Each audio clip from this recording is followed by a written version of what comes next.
नमस्कार फ्रेंड्स, मेरा नाम है कृष्ण लोधियाल। आप सभी का बहुत बहुत स्वागत है आज की इस स्पेशल वीडियो में, जिसमें मैं कर रहा हूँ डेली न्यूज़ एनालिसिस, फ़ायदे की बात फाइनेंशियल एडवाइजर्स के साथ में। यहाँ पर जो भी इंश्योरेंस या इन्वेस्टमेंट से रिलेटेड न्यूज़ होती है उसको हम डिकोड करते हैं आसान भाषा में। आज की इस वीडियो में मैं आपको बताने वाला हूँ कि अमेरिका एलआईसी से क्यों डर रहा है, एलआईसी वर्सेस अमेरिका क्यों चल रहा है यहाँ पे, एलआईसी का जोरदार पलटवार क्या है, एलआईसी चेयरमैन ने इस बारे में क्या बयान दिया है, इस वीडियो में बताएंगे। वीडियो शुरू करने से पहले आपको बताना चाहूँगा, यहाँ पर 365 दिन का एक चैलेंज चल रहा है जो कि 5 जून 2024 से 5 जून 2025 के बीच में चल रहा है।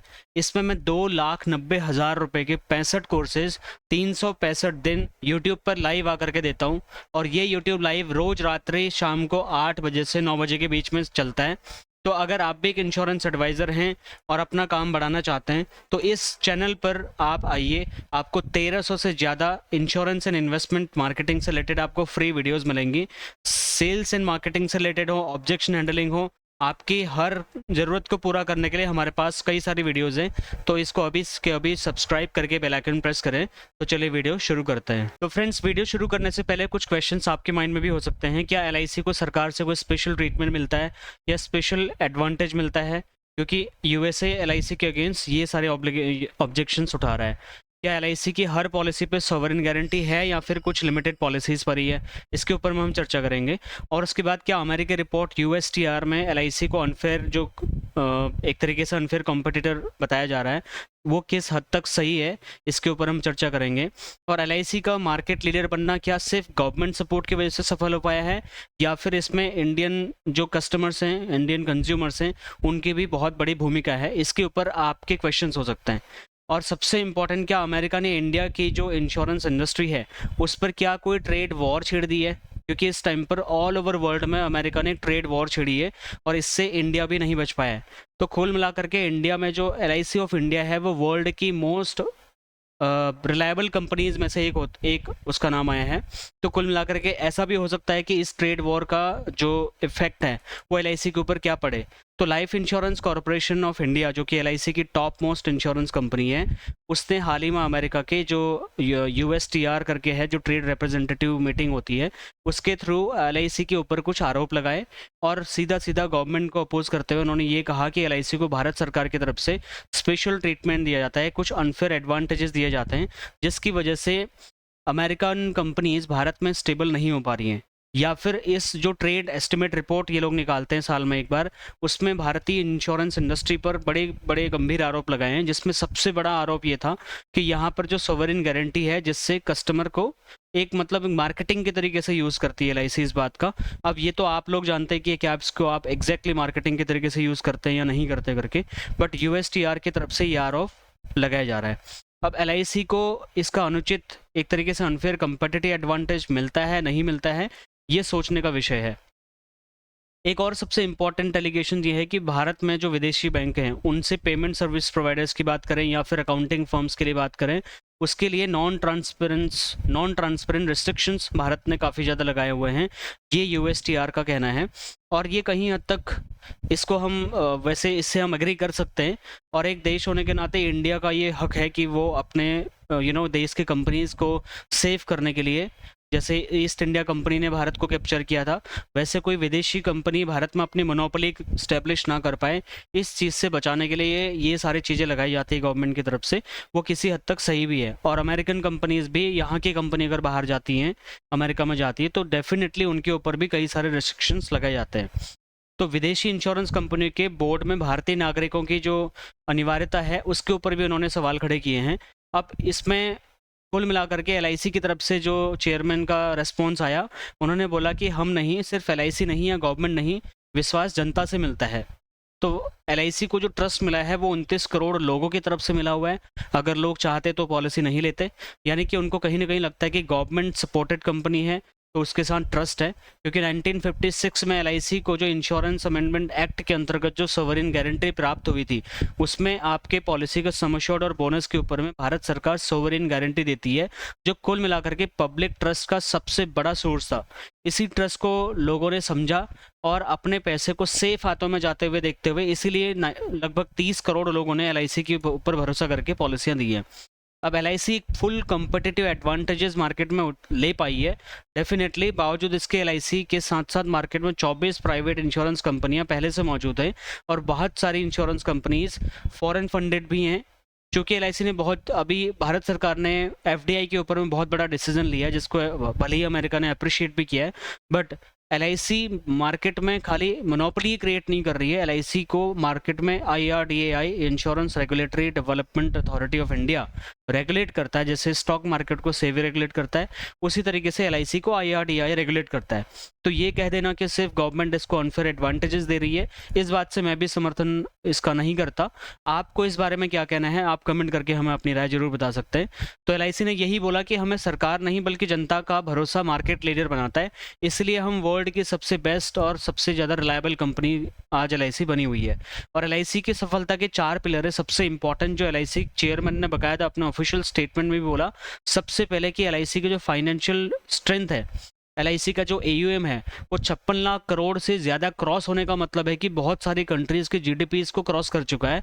वो सिर्फ ऐसे नहीं किया है, एलआईसी की फाइनेंशियल जो हेल्थ है वो बहुत ज़्यादा स्ट्रॉन्ग है। तो ये एक बहुत बड़ा पिलर है एलआईसी के ऊपर लोगों को ट्रस्ट करने का।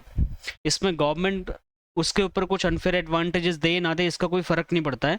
दूसरा, शानदार सर्विस रिकॉर्ड है। एलआईसी के पास में 14 लाख इंश्योरेंस एडवाइज़र हैं। वो घर घर सर्विसेज दे रहे हैं, लोगों की प्रीमियम जमा करा रहे हैं, उनको क्लेम सेटलमेंट में हेल्प कर रहे हैं, उनको अच्छी पॉलिसीज समझा रहे हैं, उनको एडवाइजरी सर्विसेज दे रहे हैं। तो कुल मिलाकर के सर्विस रिकॉर्ड भी ठीक ठाक है। ट्रांसपेरेंसी भी अच्छी है। अगर एलआईसी को टर्म इंश्योरेंस देना है तो कंपनी देने से पहले अच्छे तरीके से उसको स्क्रूटनाइज करती है, उसके बाद पॉलिसी देती है।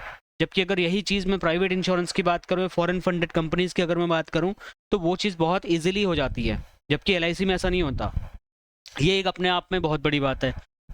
Last but not the least, 30 crore से ज़्यादा सेटिस्फाइड कस्टमर किसी कंपनी के पास होना अपने आप में बहुत बड़ी बात है, जो कि अमेरिका की किसी भी कंपनी के पास में नहीं है।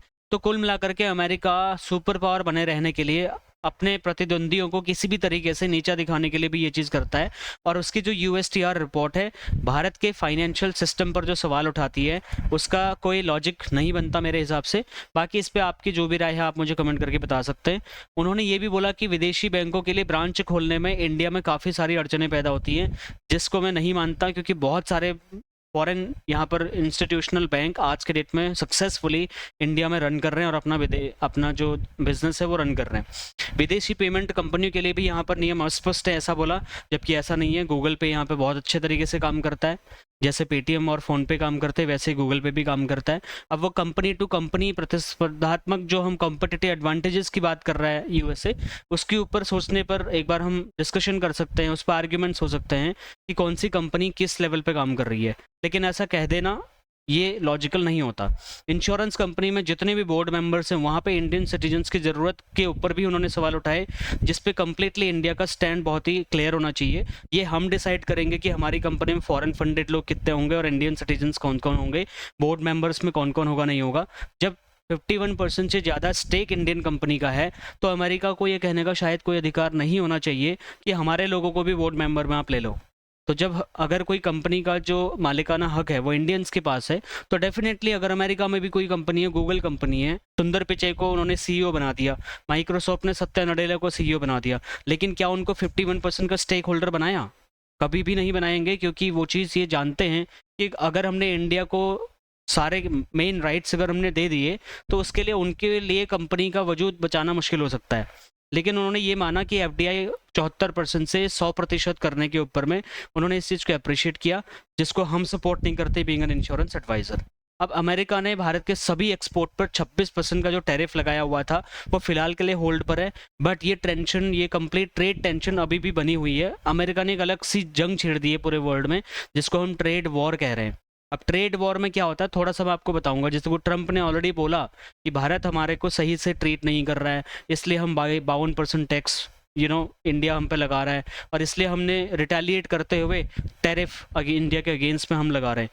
तो ये उनका स्टैंड है इस पे। बाकी ट्रेड जो है व्यापार का एक मैं आपको बता देता हूँ, जब कोई भी देश एक दूसरे से सामान लेता है या देता है, सेवाओं का आदान प्रदान होता है, तो उसको हम ट्रेड बोलते हैं। अब इसमें इम्पोर्ट और एक्सपोर्ट दो चीज़ें आती हैं।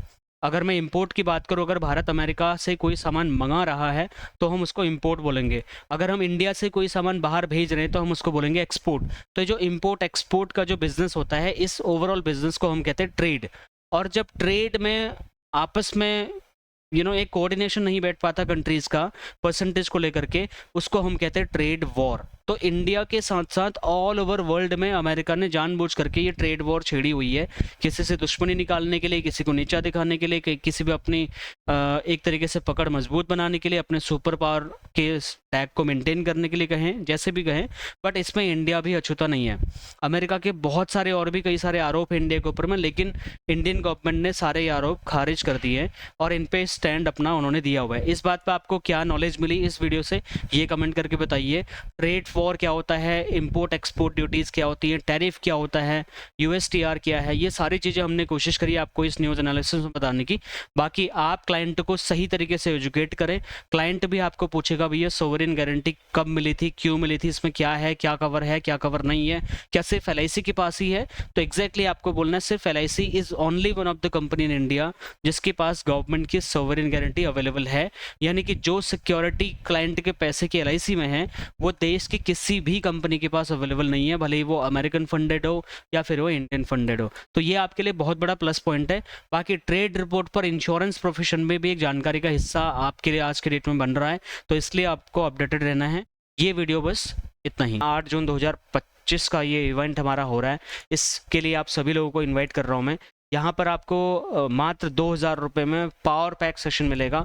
बहुत सारी चीज़ें इस इवेंट में हैं। MDRT, COT, TOT की शेयरिंग है, पंजाब सरकार सेशन होगा, लाइफ हैप्पीनेस के ऊपर session, pro work life balance, 10x growth कैसे करनी है AI के माध्यम से, आप सोशल मीडिया मास्टरी कैसे कर सकते हैं, 365 दिन में अपने बिजनेस को 10x ग्रो कैसे कर सकते हैं, 12 लाख रुपए कैसे कमा सकते हैं। ऐसे कम से कम 20 से 25 टॉपिक्स के ऊपर में आपको लर्निंग मिलने वाली है। अर्ली बर्ड ऑफर चल रहा था, अभी यहाँ पर 2000 रुपये की टिकट यहाँ पर चल रही है और 999 रुपये आप बुक का भी पेमेंट करके प्री बुकिंग हमारे बुक की भी कर सकते हैं। तो ये पेमेंट स्क्रीनशॉट यहाँ पर आपको दिख रहा होगा, इसका स्क्रीनशॉट लेकर के आप अपना पेमेंट रजिस्ट्रेशन कर सकते हैं और अपनी सीट बुक करा सकते हैं। First come first serve basis पे ये सीट्स बुक हो रही हैं। और अगर आपको सोशल मीडिया पर अगर आपको ब्रांड बनाना, अगर आप 10 पैसिव इनकम स्ट्रीम जनरेट्स करना चाहते हैं तो उसके लिए हमारे सोशल मीडिया पैकेज को आप ले लीजिए। 1 साल के बीच में आपके कई हज़ार फॉलोअर्स आपके बन जाएंगे, आपकी सैकड़ों वीडियोस होंगी ऑनलाइन प्लेटफॉर्म्स पे। तो लोगों के बीच में जब आपको जाना जाएगा तो वहाँ से आपके पास पैसे कमाने के बहुत सारे नए तरीके आ जाएंगे। तो इसके ऊपर डिटेल में हमने सोशल मीडिया के ऊपर में डिटेल में वीडियो बनाई है। इस बारे में ज़्यादा जानकारी के लिए आप हमें डायरेक्टली कांटेक्ट कर सकते हैं। इस वीडियो से संबंधित कोई भी क्वेश्चन, फीडबैक, सजेशन या कंप्लेन अगर आपके हैं तो आप मुझे इस नंबर पर डायरेक्टली कांटेक्ट कर सकते हैं। मैं मिलता हूं आपको नेक्स्ट और एक्साइटिंग सी वीडियो में। Thank you so much for watching. Bye.